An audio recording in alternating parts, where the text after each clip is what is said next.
Hello, I'm Max Toffee Blues, your source for all things Everton. I'm James Palton. I'm here to give my daily news update. It's been another busy day of Everton-ness. Not kind of dead crazy like we've had the last couple of weeks, but there has been some movement anyway, as there normally is this time of year. I'm going out to football, and so I've got my finest Everton Umbro gear on. I can't remember what season this is from, might be the COVID year, I can't remember. But anyway, yeah, I'd say another crazy day, which started off with the first bit of news I saw was that Dominic Calvert-Lewin has being linked to a move to Roma, obviously of Serie A fame. Bizarre, really, because obviously Tammy Abraham, we were linked with kind of one of those like early transfer window rumours that are like, I say early transfer window, early end of season, pre-season rumour where it's like, like 3 or 4 weeks before the window's even opening. We've had players like Alexander Mitrovic had been in there, Witzel back in the day. I think that started around that time. But yeah, obviously he then got injured. I don't think their season was even finished yet, and I think ours might have been, maybe it was a week to go or something. I can't quite remember, but this season hadn't finished. He then got injured, so they're looking at players to potentially coming in to fill his boots. Dominic Calvert-Lewin is being earmarked for that, according to Corriere dello Sport. MSI Douglas has also gone along with that and said that Everton have been sort of contacted about Dominic Calvert-Lewin's availability. They want to take him on loan with like an option or an obligation to purchase him at the end of that. Everton have said they're not going to send him out on loan, which is fair enough, unless it's like, we'll take him on loan and then next year we'll pay €20 million for him or whatever. I think Everton would probably have to take that. While I don't want to sell Dominic Calvert-Lewin, and I still hold faith that he'll be okay and be able to be our main striker again.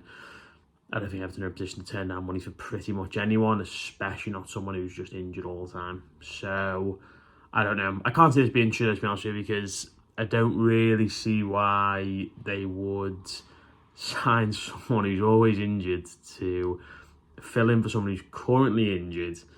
And then when that fella comes back, they've still got Dybala, who I know can play slightly deeper, of course. I don't know if Shomurodov's still on the books. Pellegrini can obviously play slightly deeper or can play there. Belotti as well. I feel like they signed someone else on a free. I might be thinking that on Dicker, actually. But anyway, the point being is that I can't see them kind of going for him. And certainly not if we have to say that, you've got to pay for it kind of thing. He'd be great under Mourinho, I'm sure, but yeah, we'll see what happens there, but I'm not sure he's going to go to Roma. As I say, we will see. Some actual news that has happened, definitely confirmed, is that Lewis Warrington has gone out on loan to Plymouth. Really good move for Lewis Warrington. This, at first, I thought it was a bit strange because he's only got a year left in his deal. He hasn't signed a new one.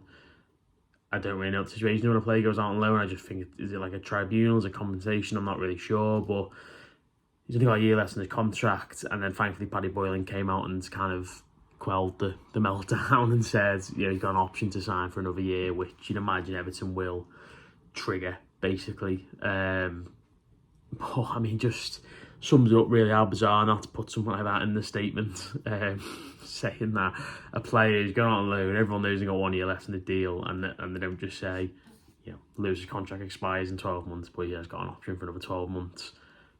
I don't know. But I say, good move for him. Plymouth don't just sign anybody.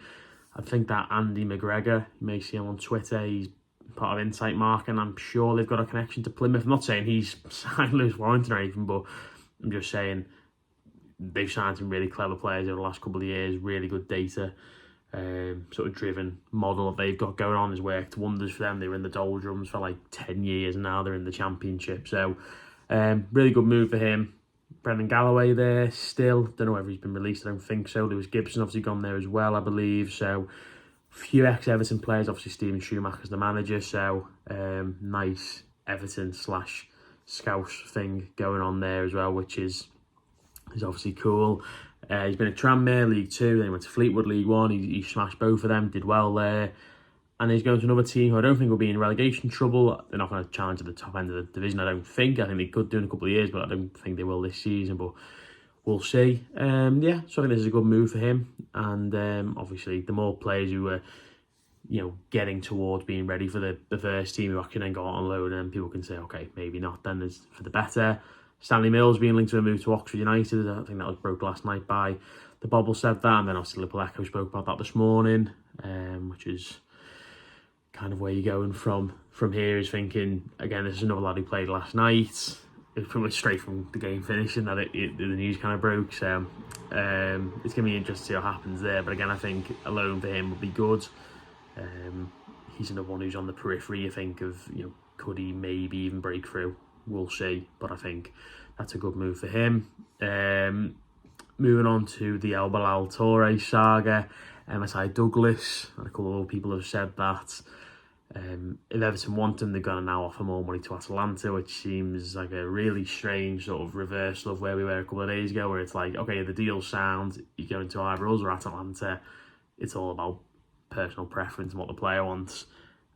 Who's to say? But apparently we've got to offer more money, so we'll see how that pans out. But I mean, it's interesting because, I mean, Everton are not a good proposition for any footballer, especially for a young player who, is going to a team that will, going to struggle again, you'd imagine.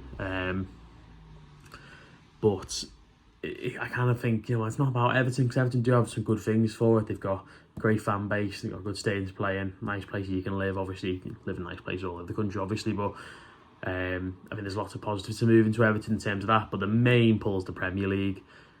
Serie A, going to a team who are never going to challenge to win Serie A, certainly not this season. They're not in the Champions League, which I think a lot of people think they are. They're only in the Europa League. I tweeted about this the other day, saying that I don't get when players say, I want to go play in the Champions League at like 20, and then they go to a team who are going to play 6 games a year in it. I find that strange, but he's not even in the Champions League, they're in the Europa League. They could have a chance of winning that, I suppose, but we'll see. Apparently he's got a thing where he wants to go play in Italy in Serie A, and yeah, all I can hope at this stage is that Everton have got other targets, because it does look like this might not happen, but we shall see. And then BBC Sport, they've spoken today and said that Wilfried Gnonto and Brian Brobby are on Everton's shortlist. Basically, we're still in talks of both of them. It's Vinny O'Connor who broke the Brian Brobby news, I believe. I find it very strange that they moved him on, but I actually done a few strange things over the last couple of years. Mohamed Kudus being one last season, they were on the verge of moving him on, and then it didn't happen. And then, by the time the World Cup came around, he was probably like the most, top 10 most informed players in Europe. He had a great start last season, so we'll see what happens there. Football Insider, or I think it's Peter O'Rourke more, specifically said that Everton are the favourites to sign Gnonto. Basically, it's going to cost about 20 million quid, but he will now definitely leave Leeds. Whether that's true or not, we don't know, but exciting. We've been linked to some really decent players here, and it's not the kind of size you'd think of Sean Dyche, because, or not necessarily me, because I do think Sean Dyche was always going to cast his net a bit wider than maybe some people thought, but signing these young, exciting players rather than maybe older heads, like Ashley Young kind of vibe signings, or Andros Townsend if it was reverse or anything like that. So there's a few interesting moves there. I think most likely, I don't think we'll get BILAL TOURÉ. I'm not sure Brian Brobby's going to be our other striking option that we actually end up getting. But I do think we could get Wilfried Gnonto. Just think when you see a source like, say, Peter O'Rourke, who's the first to break the Danjuma news back in January of him not coming, you kind of think maybe this lad knows something. So we will see. I'm not sure Dominic Calvert-Lewin is going to be going to Italy anytime soon. But again, if Everton get a deal where between now and next summer they are guaranteed money for him, I think they've got to take that. But obviously if he goes, then we need 2 strikers. Some people maybe think we need 2 anyway. And just one more thing, I've seen on Facebook, there were a lot of Everton fans in the Bolton end yesterday, and that's where I was as well. And I'd like people to let me know in the comments how they found it, if they were, because we went up, we were like 5 minutes late, there was a car stranded on the motorway, so loads of people were late.